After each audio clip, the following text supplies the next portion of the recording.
Hi, everybody. Welcome to Cloud Communications Alliance webinar on Know Your Customer. This is Joe Marion, President of Cloud Communications Alliance. I want to thank you all for joining us today. We have a really esteemed audience, and I'm not going to steal too much thunder from the chair of our Government Affairs Committee, Mark Iannuzzi, who will kind of introduce the topic. But I do want to remind you all that that Cloud Connections 25 is coming up really soon in St. Pete, Florida. If you haven't registered, please do so. Go to cloudcommunications.com/connections and you can sign up. We've got really a great lineup, headlined, I guess, by Kevin Harrington. Kevin Harrington, one of the original Shark Tank founders. He's going to be there, and a lot of other great guys. So not a sales pitch, but please try to make it. It's going to be a great show. With that, let me turn it over to Mark Iannuzzi. Go ahead, Mark. Hey, Joe, thank you so much. Good afternoon, everybody. We're very pleased that you could take the time to join us here with the CCA as we're examining, the impact of the Know Your Customer policies that have been going around. For everybody to know, once again, my name is Mark Iannuzzi. I'm the chair of the CCA's Government Affairs and Regulatory team. So I have the privilege of working with a number of different people. A couple of those panelists are here with us today. But over the past at least 5 years or so, the CCA has been very much engaged in the advancing of the awareness, advocacy, and call to action on how we're strengthening the security of our communication networks. Everything from policies coming out from the FCC on stir shaking and things of that like. But one of these areas is the KYC, the Know Your Customer framework, and its importance. And in some respects, I would submit to you that it is technically neutral. It's something that transcends all these things because it's fundamental in terms of security, really, to know who we're bringing on our networks. And this is the framework here. Now, recently, as you're aware, you're most likely aware, the FCC has shined a spotlight on KYC, and unfortunately, it's shining on Telnix.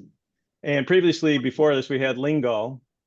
But these cases have easily been shined on any one of us. So it's important, and why we're here today is to really take a refreshed look at what's taken place and what its implication is on our guidance as an industry and how we're individually using this in our individual companies.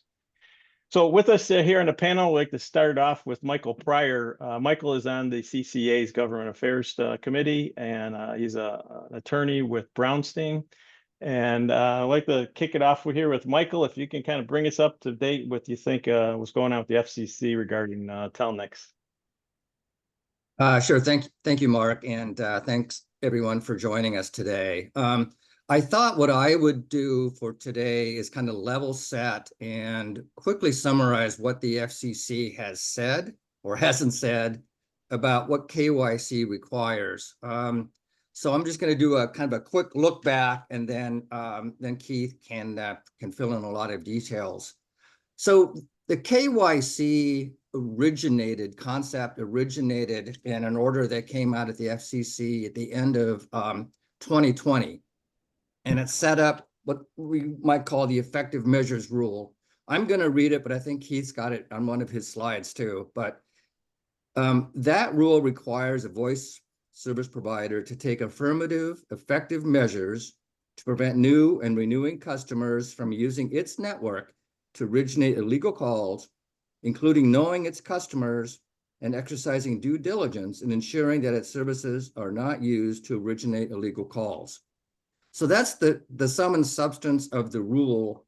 There are the FCC hasn't provided much in the way of guidance of what exactly is required. And in part, it did that intentionally because it wanted this rule to be flexible.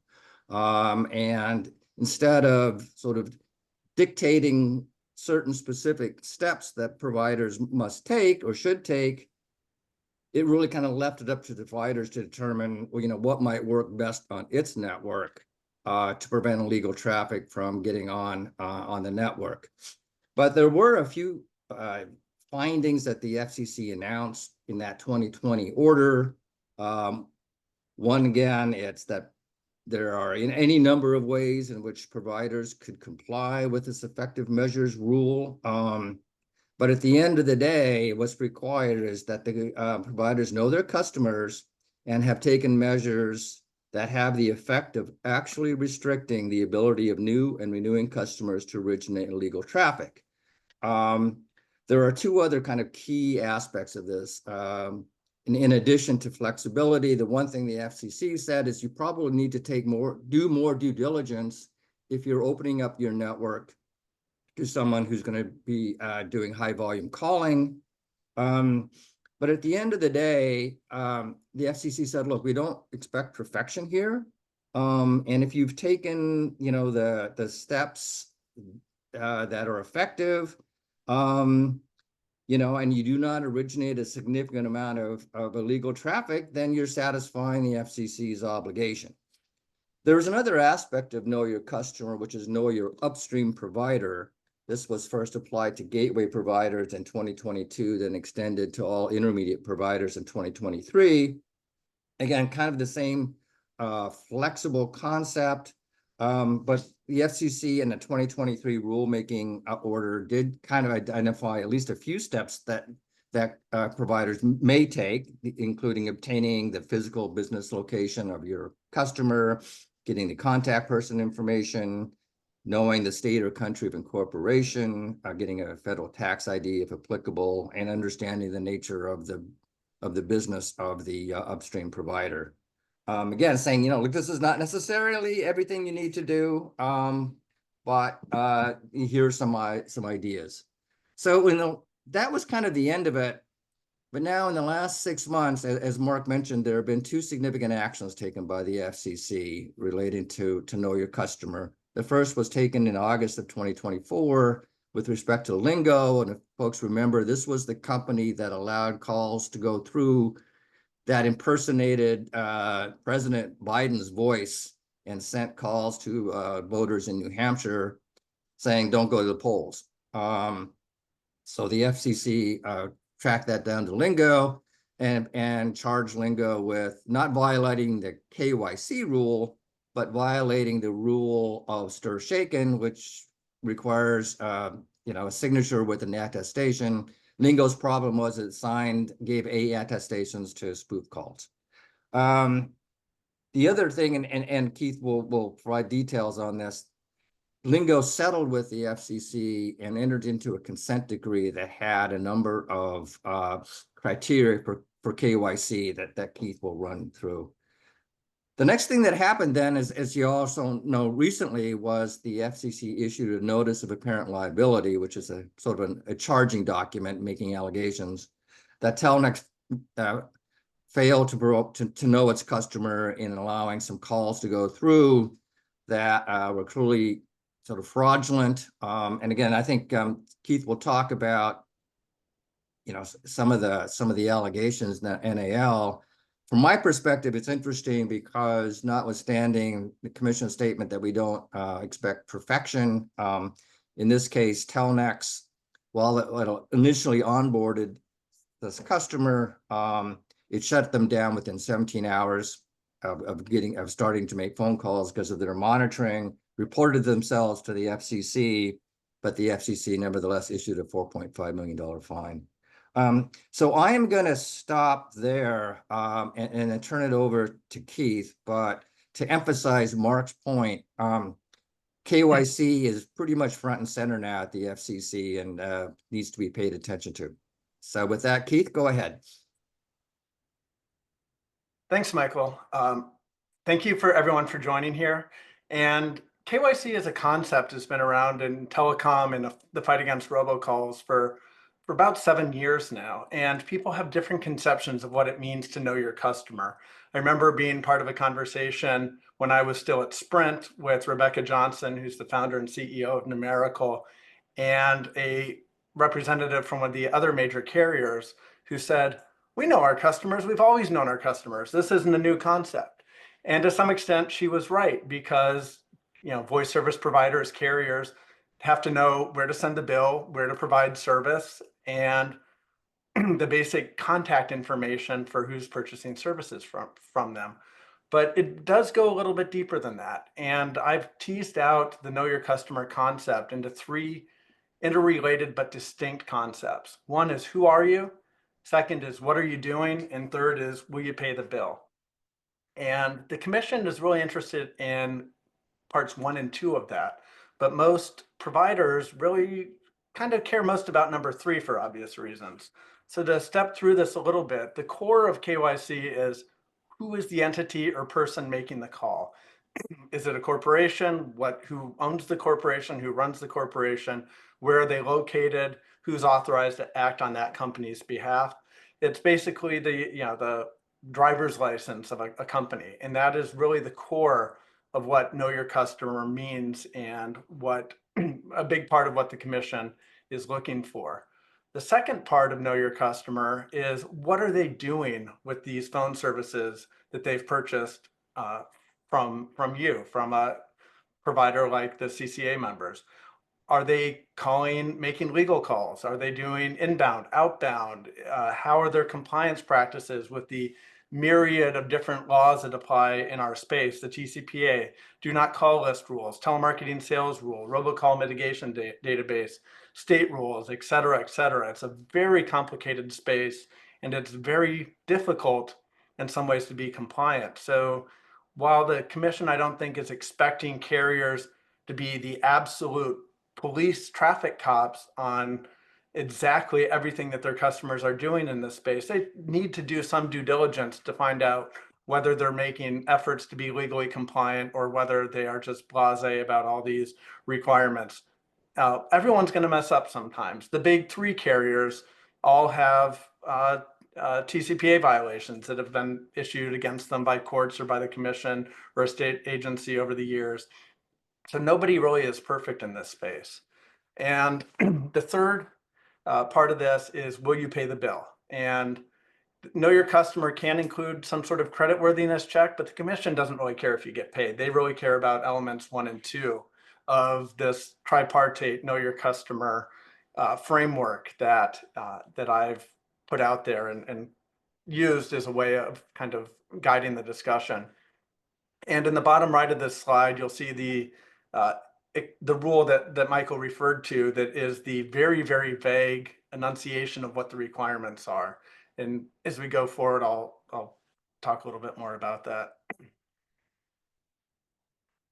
So brief history of KYC and telecom is the concept of using Know Your Customer as a tool against illegal robocalls and spam was introduced by Numerical at a series of workshops held in 2018 that all the major carriers attended. Their analytics providers, the Highs, the TNSs, the First Orions that do the spam labeling. And it really came out of the financial crisis of 2008, when the banking industry took much deeper steps to know their customers as a way of fighting international financial fraud. And Rebecca's vision was, we should be doing just as much here in telecom, because the stakes are just as high, that people are using voice communications and other communications as a way to commit fraud and to steal from people. So Numerical has been an advocate and a pioneer for KYC since the very beginning. And the bottom of this slide here shows some of the things that we've done over the years to advance the concept of KYC, which ultimately the commission did adopt, as Michael said, in 2020.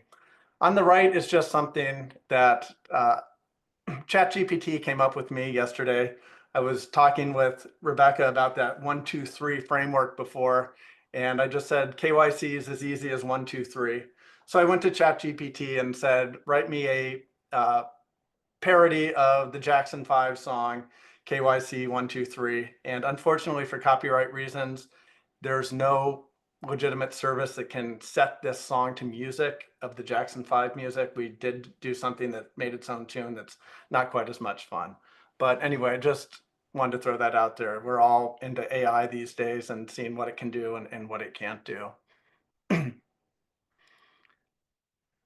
So as Michael said, that the Lingo consent decree, the Biden AI robocall case from last August, was really the first time the commission had ever put any meat on the bones of what it means to have effective know your customer requirements. And I was quite happy when this came out. I'll show it on the next slide, because we'd worked with CCA earlier in the year and issued the numerical CCA Know Your Customer policy. And that really was relying on our expertise at Numerical about how we vet our customers. And Numerical's basic service is to help companies whose calls have been incorrectly labeled as spam or fraud by the major service providers and help them navigate those labeling and blocking services that have been set up.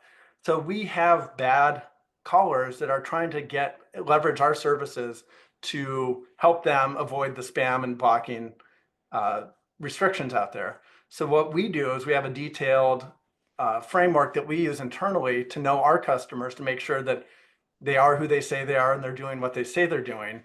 And about a year and a half ago, we had the idea of, well, let's take that and make a free guide for the industry as to what a good KYC policy would look like. And then Joe from CCA approached Numerical and said, can we tweak that a bit and provide it to our members free of charge? And we've never charged at Numerical for getting this information out there.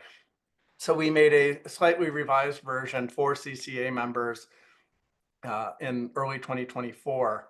And so when this Lingo Telecom consent decree came out, we matched it up with what we'd put in our model KYC requirements, and we're quite pleasantly surprised, but surprised is the wrong word. We were happy to see that the FCC had perhaps plagiarized our work, right? The things track pretty consistently. On the left side in the white is the requirements that the commission imposed upon Lingo. And then on the right is what Numerical had already said would be a good policy to use. And a little more on the Lingo consent decree. Technically, that only applies to Lingo. This is not a rulemaking. This is not something that you're going to see in the Code of Federal Regulations under Know Your Customer policy. But it is a good guide as to what the commission expects. If you get it wrong and don't do this bare minimum, and the commission gets wind of what you're doing, I think you're going to have some issues. So this shows the basics of the KYC framework. I'm not going to go into it in much detail. I kind of already hinted at it, but basically the proof of the company or entity's legal status, how it operates, where it operates, who's doing stuff on their behalf. And then a little bit deeper is whether or not they've been the target of any sort of adjudicatory proceeding or enforcement. And that's information is generally out there in public databases that's available. So the one I think we all want to talk about, though, is Telnex, because that is a fascinating case. It's front and center. The commission issued the notice of apparent liability earlier in February, finding Telnex $4.5 million. And this is a really weird case. And what I've said about this since the case came down is two things can be right. One is that Telnex has a pretty strong legal argument against this fine. And the second thing that can also be true is that Telnex didn't meet the bare minimum standards that the commission was expecting. And as Michael said, a NAL, or notice of apparent liability, is an accusation. Telnex has, I think, 30 days to file a rebuttal, and we've been told that they are likely to file a public rebuttal today. So that will be out there and you can see their side of the story. But what the commission did say is that in early 2024, a customer approached Telnex, got an account with very little background check, and placed several thousand calls claiming to be from an FCC anti-fraud task force to FCC staff members and their families. That's not a coincidence. I don't think anyone thinks that these calls just randomly happen to land on FCC staff members and their families' phones. Whether someone was mad at Telnex or setting them up for a prank or something else, we can all talk about. But it's also it's clear to me that Telnex didn't do as much due diligence as they could. When this case came out and we read the NAL, we applied Numerical's Know Your Customer background check on this, and this would have come nowhere close to passing what we do or what the CCA model requirements that we've put out there would have required. In the bottom right here, you can see the two names that claim to be operating for the customer. MarioCop123.com is an inactive website that had just been registered. The address they put down is the Sheraton Hotel in Toronto, which is not a place where someone's going to be running a phone company. And to the left of the picture is the information on the domain registry. So Telnex, did drop the ball on this, but on the flip side, they've got a pretty good legal argument that the FCC has never actually made a rule that with enough detail for proper enforcement action. So we'll see how this plays out with the process going forward. It's a complicated process, FCC enforcement, where the first step is a letter of inquiry, which is basically a subpoena to the customer. And then, as Michael said, the NAL is actually more of an accusation. You could call it an indictment if you were in the criminal context. I don't want to put those criminal overtones in there, but that's the best analogy for this. Now Telnex has a chance to file their opposition to it. The FCC will reconsider. The FCC wants to go ahead with the fine. They issue a notice of forfeiture, which Telnex can then require the FCC to get the Department of Justice involved to go and actually litigate the fine in a collection action in court, and Telnex gets another chance at raising its defenses there. So this is by no means the end of the story, and I'm eager to see what Telnex has to say about how this happened and what their side of the story is. So we've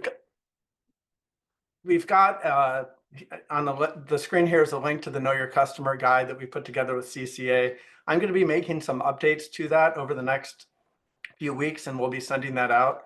But I think the summation is we are quite happy and satisfied with what we did a year ago. There are very few tweaks that I think are necessary. One that jumps out at me is cryptocurrency as a means of payment for services.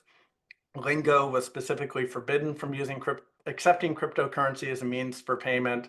In the Telnex case, the commission said, we note that Telnex was paid with cryptocurrency, but we're not going to use that as part of our basis for issuing a fine.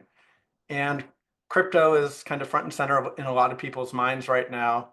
And my guidance on if someone is wanting to pay with crypto is you have to look at that as part of a bigger picture. If it's an established company that checks every other box in the due diligence process, and they want to pay with crypto for reasons for international exchange or avoid chargebacks, that's fine. But if they have a very sparse resume, like Telnex's customer did here, that crypto should be a yellow flag. I'm kind of at the end here. We wanted to save some time for questions, which you can drop into the chat for any one of us, for Michael, for Mark, for me. And I see one. And Keith, yeah. Thank you. If I could actually pose a question here. I appreciate your overview there. It's very helpful. You indicated in the Telnex scenario there that you bumped it up, like the data that you had, it bumped it up against the KYC policy that we have within the CCA framework. In conversations that we've had with Telnex, do you believe that had it been involved in it, and it still happened, that this still was propagated somehow, they asked the questions, they went through it, still slipped through the cracks, that they would still be exposed to the kind of scrutiny or penalty that they have in here now? I think so. I mean, the commission did note that they self-reported quickly, and this was a very short-term calling campaign. It was literally less than 24 hours. And of course, the commission is going to be aggrieved that they were specifically targeted here, right? This isn't just something that went out to random people. But I think the commission was disappointed that there was such a sparse amount of information collected and not really verified to show that this was an established company. And they're also looking at the types of calls that are being made. It's going to be a different standard, I would think, if someone comes and gets 2 lines for a local restaurant, a traditional business phone line, where your outgoing call capacity is limited compared to coming in and getting services that enable you to place hundreds or thousands or tens of thousands of calls per hour, where you have the capability to do quite a bit more harm. And one more point to add to that is a lot of the fraud these days is coming from the bigger carriers. It's not necessarily coming from a cloud platform or a VoIP platform, but rather from prepaid SIMs, where you can just walk in and get a SIM on an MVNO or with the major carriers directly and place outbound calls with very little know your customer background. And the trend in robocalls is fewer calls, but more targeted, using data breaches and other means to specifically try to defraud individual people instead of just casting a wide net and hoping to con somebody. If I could just, Good. I'll jump in for 1 second. Sort of going off of Telnex for a minute, I did notice that in the chat, there was a question about whether KYC applies to intermediate carriers. And if I understand the question correctly, the answer is yes, in the sense that an intermediate carrier is required to know its immediate upstream customer. So an intermediate carrier won't have the ability to know who the ultimate caller was, but it is required to conduct some due diligence to ensure that the network that's sending it traffic has itself, taken steps, reasonable steps to ensure that it's not sending illegal traffic. So this know your customer concept, which I said was originally applied to gateway providers and is now applied to all intermediate providers, is something that intermediate providers have to follow. And I think, if I remember, Keith, the KYC policy that the cloud group put out had a separate set of criteria for know your upstream customer. So people should take a look at that to see, again, what kinds of steps an intermediate provider should take when it brings on a new upstream provider. Yeah, I agree with everything Michael just said, that that requirement on know your upstream provider, if these, originally gateway providers, now everybody, and it's pretty much the same type of due diligence that you would do for a customer actually buying the services. But we haven't seen any enforcement action in this area yet, but doesn't mean it's not coming. Any other questions? Paul, hopefully from Nuso, hopefully we answered your question. If not, you want to follow up, feel free. Keith, this is Mark again. In terms of one of the things that's very important here to the CCA and our guidance to our the industry and to our membership is that we have a full-throated, very well thought through, guidance on KYC. So you indicated in terms of reflecting on the lingo in this particular case here, there's still more to learn once the Telnex things come out.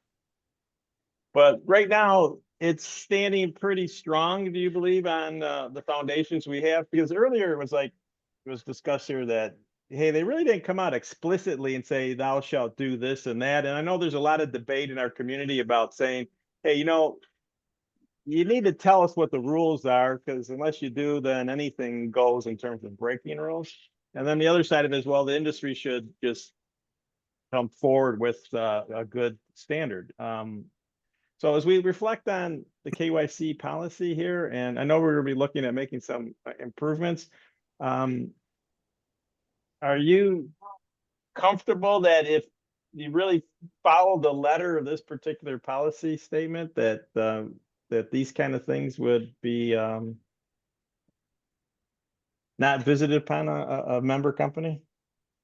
I mean, administrative law right now is in a world of chaos due to some recent Supreme Court decisions that said, overturning Chevron, that says that, administrative agencies are kind of limited in the rulemaking they can do. And then another case saying that there's no enforcement action by agencies without a jury trial. And Commissioner Symington is dissenting from every enforcement action for that reason. So the ability of the commission to do enforcement right now is a little uncertain. And then, President Trump issued an order saying all new rulemaking has to go through the White House, even for independent agencies. So there's a lot of uncertainty right now as to what the commission can do and will do. But going to the core of your question here, the FCC has never said Numerical's KYC policy or CCA's KYC policy is the gold standard. If you follow that to a T, you will never be fined. But I do sincerely believe that we have gotten acceptance of this out there from industry, mentioned at a hearing on Capitol Hill a few years back, and that it's seen as the model for what a good compliance program should look like. And I think Telnex's problem is failing to collect a lot of this data, or the data that was so obviously bogus and they still got services. They're not getting the benefit of the doubt here. But if they had followed a policy like CCA or followed the lingo consent decree, even though they weren't subject to it, Telnex would be in a different spot right now. Okay, very good. Yeah, and I think again, just sort of to emphasize a couple of concepts, that the degree of due diligence that is applied as you're onboarding a new customer kind of depends again on, what's the business of this customer. If they're, a dental office, you may need to do much less than if you're bringing on a contact center or a telemarketer that's going to be making, millions of calls. So I think there's a common sense aspect to it. But I think in that regard, I would kind of just say, look, how comfortable are you that you really know who you just brought on board? And that the amount of due diligence that you have to do, again, may vary. And I think the KYC policy that Numerical and CCA have come up, I think is as detailed as I've seen out there. I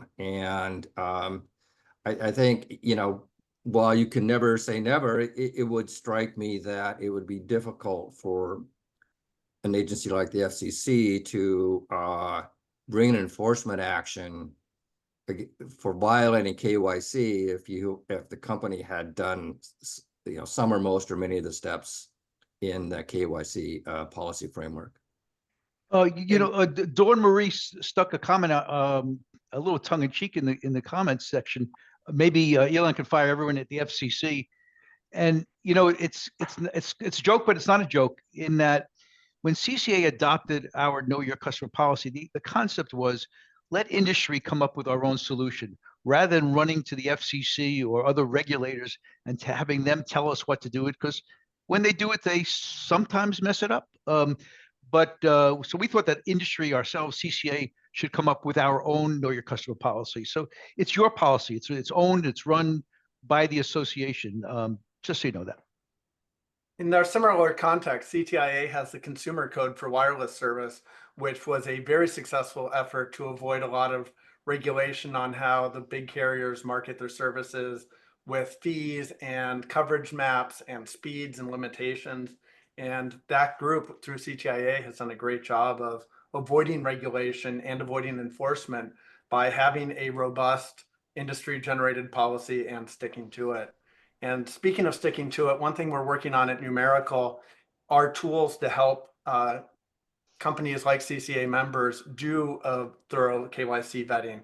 We're not going to be making the decision for you, but we are working on a platform to gather all the required information and present that to you. So it's a much simpler, cheaper, faster process than every carrier and voice provider in America having to come up with their own combination of data tools to gather this information. So stay tuned for more information on that.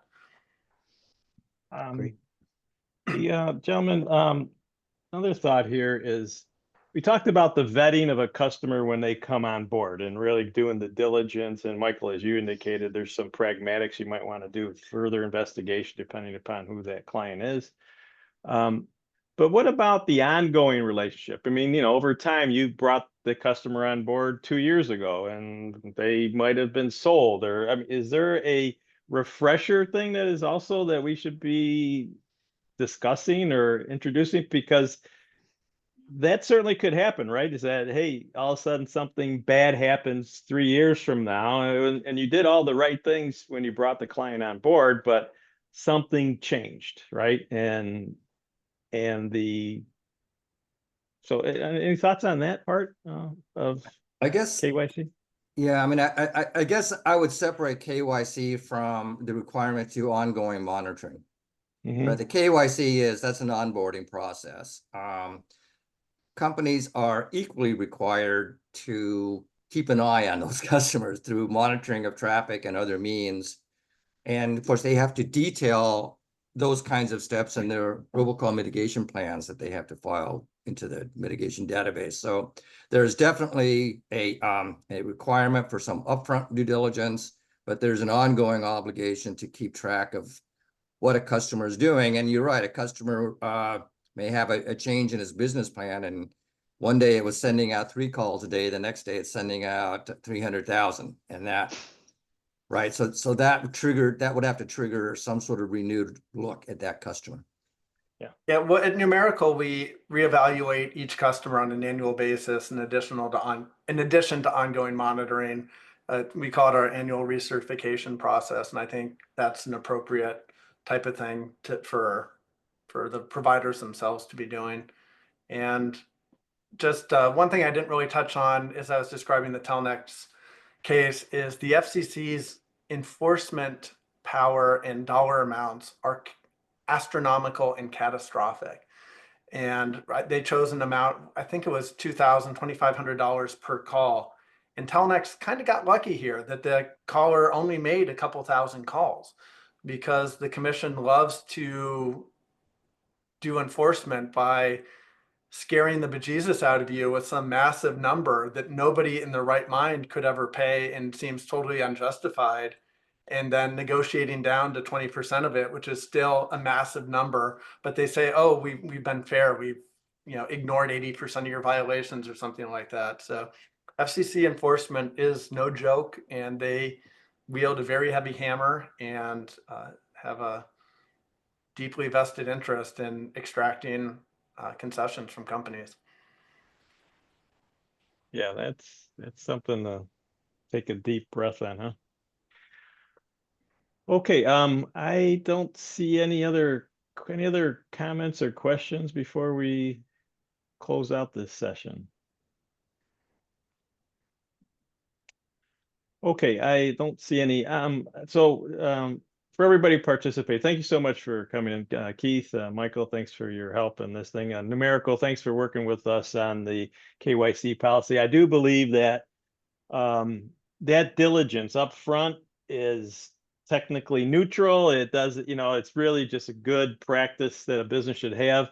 I can attest to the fact that we do focus on credit worthiness as being a primary gating condition. But the whole story there, really, in terms of protecting our networks, need to be embraced. As an industry here, as a association, we will be refreshing the KYC policy. We're going to be looking at what comes out here in the subsequent days and weeks with Telnex, as well as things that Keith, you had mentioned. And it was this spotlight. Hey, when something happens, it's a good practice to go in there and take a look. That's why we thought it would be very important to have this session here today, to let people know in our community that we see it, we're on it, and we're going to be making sure that's the best you can get. We will be distributing a copy of a link to the recording, as well as a copy of the slides to all the people that signed up. So keep an eye out for that. And remember to sign up for Cloud Connections, www.cloudcommunications.com/connections. Thank you all. Have a great day. Thank you. Thank you. Thank you. Bye-bye.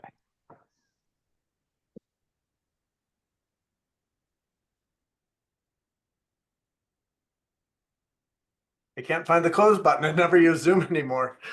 Here it is.